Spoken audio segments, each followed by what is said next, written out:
Sir, ma'am, wait lang po. Para awan nyo na, huwag nyo po akong tanggalin sa trabaho. Tsaka, sir, hindi nyo mo po kasi agad sinabi na na kayo po yung kapatid ng may-ari, ni madam. Tsaka isa pa, wala naman po akong sinabi sa masama para tanggalin nyo po ako.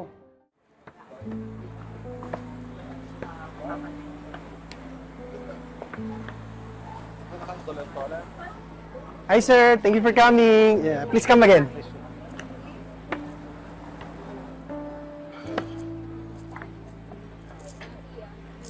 Hi sir, good evening. Welcome to Loyola Restaurant. Ay, ito ba yung ate ko? Sino po ba yung ate niyo, sir? Kasi, pasensya na, di po kasi namumukhaan eh. Ate ko yung may-ari ng restaurant na to. Ikaw, kulot ha? Di ba ako nakilala? Ha? Di mo ako namukhaan? Sir, sorry po. Pero wala naman po ako sinabing masama eh. Para pagtaso niyo ng boses. Pero anyway, sige sir, kung gusto niyo doon po tayo sa taas, may bakante pa po upuan tsaka lamesa. Dahil mo sinabi. Sige na!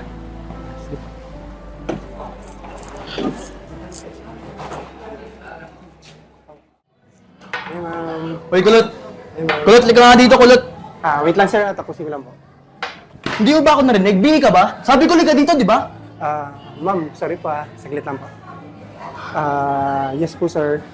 Bigyan mo nga ako ng inasal, lomi, isang order ng chicken skin, tsaka 10 isaw. Ngayon na. Okay po, noted sir. Baka may gusto pa po kayong i-add sa order niyo. Ano? May narinig ka bang may i-add ako? Bobo ka ba? Pasensya na sir, required po kasi sa amin yun na magtanong.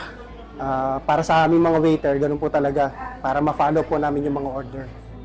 Alam mo, liga nga dito. Tuwagin mo nga yung manager mo, ha? Tuwagin mo nga. Nangiinis ako sa pagbumukha mo eh. Ba't Sorry. tumatayo-tayo ka pa? Sabi ko tuwagin mo, di ba? Tuwagin mo na! Sige sir, sorry po. Tawagin ko po.